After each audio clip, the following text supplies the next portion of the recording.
दोस्तों, अगर आप कनाडा में काम करना चाहते हो, सेटल होना चाहते हो, तो मैं एक ऐसे प्रोग्राम के बारे में आपको बताने वाला हूँ जिसमें अगर आपके पास वर्क एक्सपीरियंस नहीं है या फिर अगर आपके पास हायर एजुकेशन नहीं है तो भी आपको कनाडा में पीआर मिल सकती है और काम भी आपको आसानी से मिल सकता है।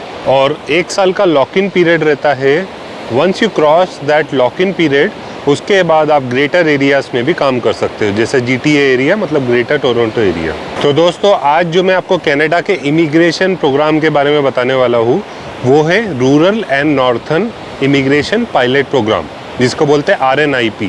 दोस्तों, अभी मैं इन प्रोग्राम्स के बारे में वीडियोस इसलिए बनाने लग गया हूँ ताकि आपको पता चले कि कितनी सारी अपॉर्चुनिटीज़ रहती है कनाडा में। अगर आप सही तरीके से अप्लाई करते हो तो आपको PR भी कितनी आसानी से मिल सकती है।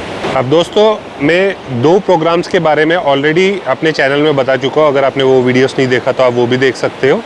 एक है new Brunswick critical pilot program और एक है AIP which is Atlantic immigration program. ये दोनों प्रोग्राम्स बहुत ज़्यादा बूम पे रहते हैं और इसके थ्रू काफ़ी लोगों को PR मिलती है। अब ये जो तीसरा प्रोग्राम है जिसको बोलते हैं rural and northern immigration pilot program, इनमें कुछ इजी क्राइटेरिया से अगर आप वो फुलफिल कर लेते हो तो आपको डायरेक्टली PR मिल सकती है कनाडा की। इसका मतलब ये है कि आपको एक्सप्रेस एंट्री के लॉटरी सिस्टम में भी नहीं जाना पड़ेगा और आपको डायरेक्टली PR मिल सकती है इन कनाडा।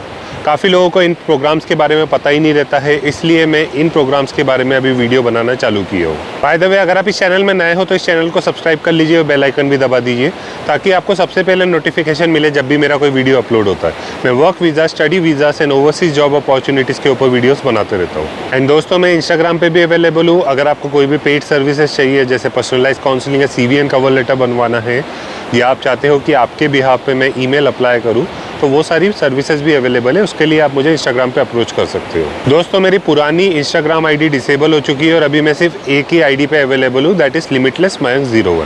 अगर आपको कोई भी सर्विसेज चाहिए तो आप मुझे यहाँ पे अप्रोच कर सकते हो। और अगर आपको शॉर्ट वीडियोस एंड रील्स के माध्यम से कुछ सीखना है तो भी आप मुझे इंस्टाग्राम पे फॉलो कर सकते हो। अब दोस्तों, जो RNIP प्रोग्राम है that is rural and northern immigration pilot program, ये कनाडा की उन प्लेसेस के लिए जिनकी पॉपुलेशन कम है, लेस देन 50,000 पॉपुलेशन। एंड दोस्तों, जिन लोगों को नहीं पता है, अगर आप कनाडा की PR के लिए किसी भी प्लेटफॉर्म से कहीं से भी अप्लाई करते हो तो आपको इंग्लिश टेस्ट देना ही पड़ता है।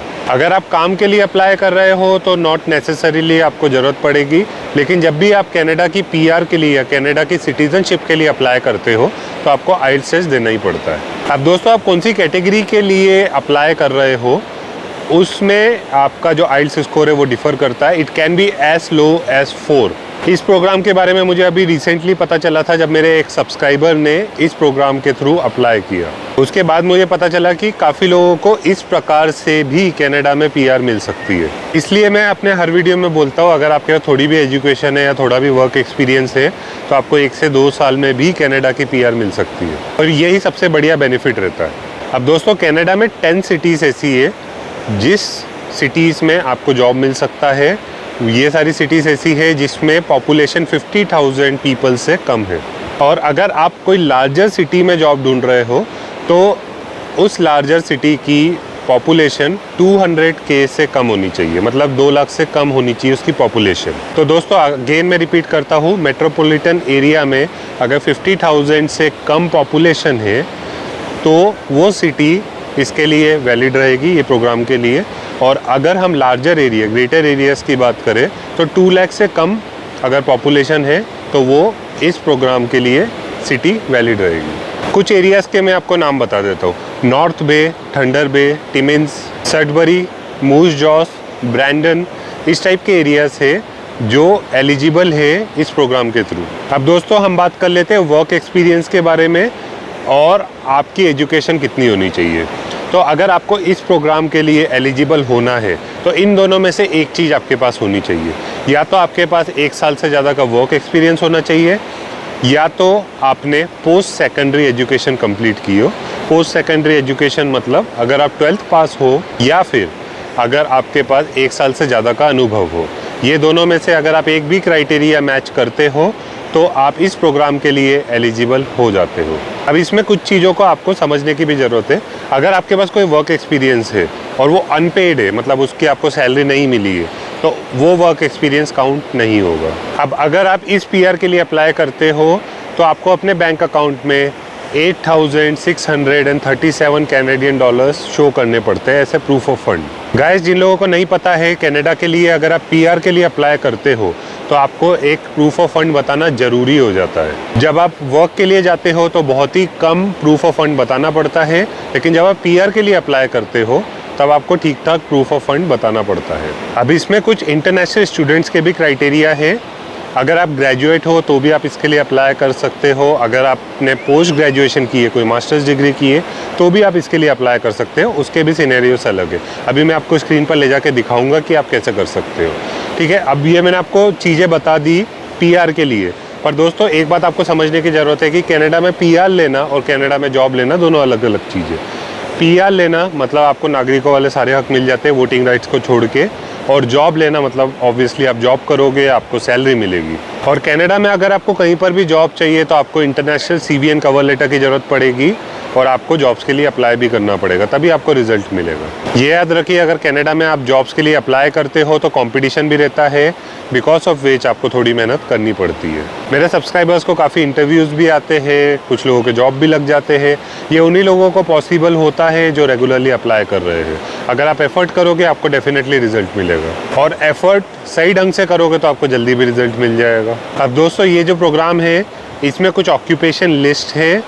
अगर आप उन ऑक्यूपेशन लिस्ट में आते हो तो आप उसके लिए एलिजिबल हो सकते हो। वो लिस्ट आपको इस वीडियो के डिस्क्रिप्शन में मिल जाएगी। और ये जो ऑक्यूपेशन लिस्ट है ये हर प्रकार के काम के लिए है, class A, class B, class C, class D, और इसके थ्रू आपको हर प्रकार के जॉब मिल सकते हैं, अनस्किल्ड, सेमी स्किल्ड या फिर प्रोफेशनल जॉब्स। कितने सारे लोग रहते हैं जो कनाडा में काम करना चालू करते हैं और इनमें से किसी एक प्रोग्राम में वो अप्लाई करते हैं और उनको पीआर भी मिल जाती है।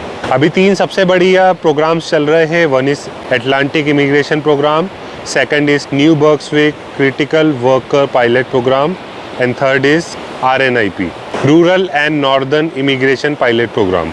ये तीनों प्रोग्राम्स में से किसी न किसी एक प्रोग्राम में आप एलिजिबल हो सकते हो।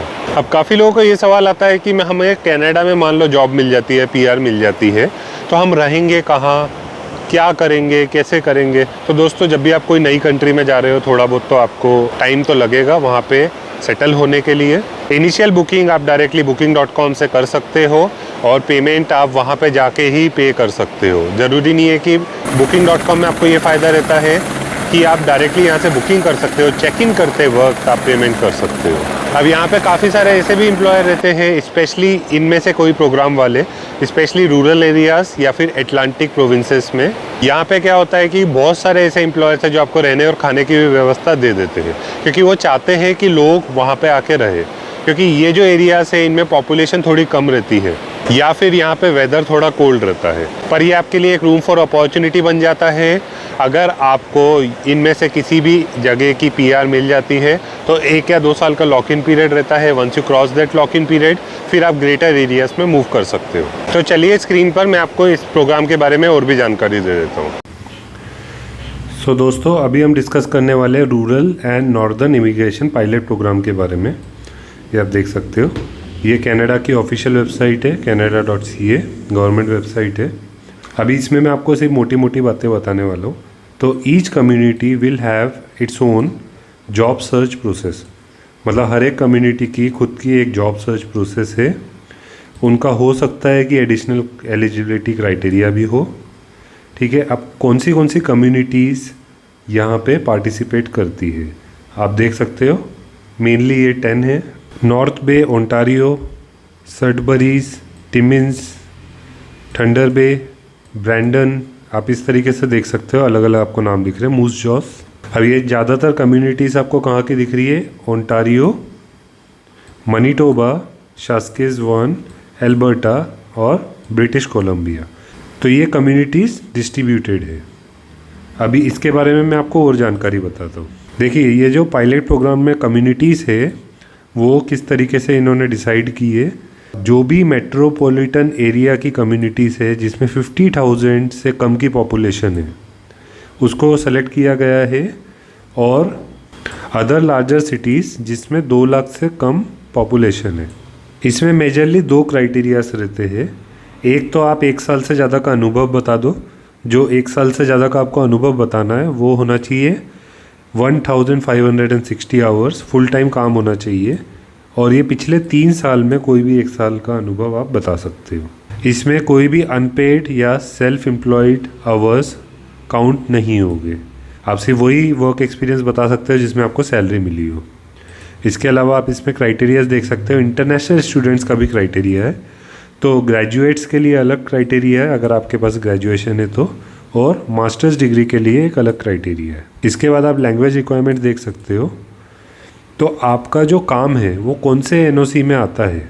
ओ या ए में आता है तो आपको 6 बैंड एंड अबव बताने पड़ेंगे, बी में आता है तो 5 बैंड एंड अबव, और अगर सी या डी में आता है तो 4 बैंड एंड अबव। जनरली अगर आप इस अनस्किल्ड या लेबर कैटेगरी में कर रहे हो तो आपको 4 बैंड एंड अबव बताना पड़ता है। इसके अलावा आपको सेटलमेंट फ़ंड बताना ज़रूरी है। ये जो सेटलमेंट फ़ंड है वो डिपेंड करता है कि कितने नंबर ऑफ़ फैमिली मेम्बर्स है। अगर सिर्फ एक ही इंसान जा रहा है तो 8722 मिनिमम आपको बताना पड़ता है फ़ंड अपने बैंक अकाउंट में। ये जो डॉलर्स है ये कैनेडियन डॉलर की बात कर रहे हैं हम। 2 है तो थोड़ा सा और बढ़ जाएगा, मतलब 10,858। अगर ज़्यादा मेंबर जा रहे हैं, लाइक 6 मेंबर्स जा रहे हैं, तो 20,731 तक भी बताना पड़ सकता है। ये डिपेंड करता है कि आप कितने फैमिली मेंबर जा रहे हो। इसमें आपको अपना इंटेंशन भी क्लियरली बताना पड़ेगा। To participate in the pilot you must plan to live in the community. उस कम्युनिटी में आपको रहना भी पड़ेगा। तो जनरली एक लॉक इन पीरियड रहता है 1 या 2 साल का। सो दोस्तों, इस तरीके से आपको कनाडा में पीआर भी मिल सकती है, और ज़्यादा क्राइटेरिया भी नहीं है। अगर आपके पास आइल्स स्कोर कम है, कम बैंड है, 4 बैंड एंड अबव, तो भी आप इसके लिए एलिजिबल हो। अगर आपको जॉब ढूंढना है तो ऑब्वियसली आपको एक international CV and cover letter की ज़रूरत पड़ेगी और आपको अप्लाई करना पड़ेगा। अगर आपको मुझसे कोई सर्विसेज चाहिए तो आप मुझे इंस्टाग्राम पे अप्रोच कर सकते हो और पेड सर्विसेज ले सकते हो। तो दोस्तों, कनाडा की पीआर लेने में आपको बहुत सारे बेनिफिट रहते हैं। पहले तो कनाडा एक बहुत पावरफुल कंट्री है। अगर आपको कनाडा की पीआर भी मिल जाती है तो आप कोई भी दूसरी कंट्री में मूव करते हो तो आपको इजी एक्सेस रहता है। इसके अलावा आपको फ्री हेल्थ केयर सिस्टम का भी लुत्फ़ उठाने को मिलता है। आपके बच्चों की एजुकेशन 18 साल तक फ्री हो जाती है। उसके बाद आपके बच्चों को और हायर एजुकेशन करनी है तो उनको लोन भी इजीली मिल जाता है। कनाडा का मॉर्टगेज सिस्टम बहुत ही लीनियंट है। तो अगर आप कोई अच्छा मोबाइल ख़रीदना चाहते हो, अच्छी कार ख़रीदना चाहते हो, फैंसी कार्स, या फिर अपनी एक प्रॉपर्टी लेना चाहते हो, कोई घर खरीदना चाहते हो, तो बहुत ही कम डाउन पेमेंट में आपको मिल सकता है। एंड दोस्तों, कनाडा में कार्स और पेट्रोल के दाम दोनों इंडिया के मुकाबले सस्ते हैं। अब कुछ चीज़ें आपको और समझने की ज़रूरत है, जैसे कनाडा में आपका लिविंग एक्सपेंसेस ज़्यादा रहेगा। अगर हम इंडिया के मुकाबले कंपेयर करें तो 3 गुना ज़्यादा रहता है। ये मैं आपको एस्टिमेट के हिसाब से बता रहा हूँ। तो दोस्तों, अगर आप कोई मिनरल वाटर लेते हो इंडिया में 1 लीटर का, तो आपको 20 रुपीज़ पड़ता है। वही अगर आप कनाडा में लेते हो तो वो 90 सेंट से 1.2 डॉलर तक हो सकता है। पर एक बात आप ध्यान में रखिए, आपकी कमाई भी बहुत अच्छी होती है। आपको पर आवर $15 एंड अबव मिलता है। तो जब आप अच्छी कमाई कर रहे हो, डॉलर में कमा रहे हो, तो मेरा सजेशन यही रहेगा, आप डॉलर में ही सोचिए। अगर आप इंडियन रुपीस में सोचोगे और उसको कन्वर्ट करोगे तो आपको बहुत महंगा लगेगा। लेकिन जब आप डॉलर में कमा रहे हो और अपनी अर्निंग के बेसिस में अगर आप सोचना चालू करोगे और डॉलर में ही सोचना चालू करोगे तो आपको पता चलेगा हाँ, आपकी सेविंग भी बहुत अच्छी हो रही है। अब कुछ लोगों का ये भी सवाल आता है कि कनाडा में तो बहुत ठंड रहती है, हम जाके सर्वाइव कैसे करेंगे। तो गाइस, सबसे पहले आप ये समझिए कि आप जिस घर में रह रहे हो वहाँ पे भी हीटिंग सिस्टम रहेगा। आप जो कार चला रहे हो उसमें भी हीटिंग सिस्टम रहता है आजकल। आप ऑफिस में जा रहे हो वहाँ पे हीटिंग सिस्टम रहता है। सुपरमार्केट्स में जा रहे हो वहाँ पे हीटिंग सिस्टम रहता है। तो आपको कुछ ज़्यादा पता नहीं चलता है। ऑब्वियसली आप कोई लॉन्ग वॉक्स पे स्ट्रीट में नहीं जा सकते हो when there are chills, but overall कुछ ही महीने में आप वहाँ पे एडजस्ट कर लेते हो उस चीज़ के मुकाबले। अब काफ़ी लोगों का ये भी क्वेश्चन रहता है कि कनाडा में हमें कितना टैक्स देना पड़ेगा, क्या टैक्स सिस्टम रहता है। तो गाइस, कनाडा का टैक्स सिस्टम जो है वो हर प्रोविंसेस के लिए अलग है। जनरली बात करें तो 10 से 15% मिनिमम रहता है and it can go as high as 45%। Generally अगर आपको काम मिलता है तो आप 15 से 20% टैक्स पे करते हो और इसका आपको बेनिफिट भी बहुत सारा मिलता है। जैसे आपको फ्री हेल्थ केयर सिस्टम मिल रहा है, बच्चों की एजुकेशन फ्री हो जाती है। इनफैक्ट अगर आप जॉबलेस हो अगर कोई भी कैलेमिटी का टाइम आ जाता है और या फिर आपको कोई दिक्कत है, आप जॉबलेस हो चुके हो, तो आपको फंड्स भी मिलते हैं कैनेडियन सरकार की तरफ से। तो इस तरीके से आपको डिफरेंट बेनिफिट्स मिलते हैं।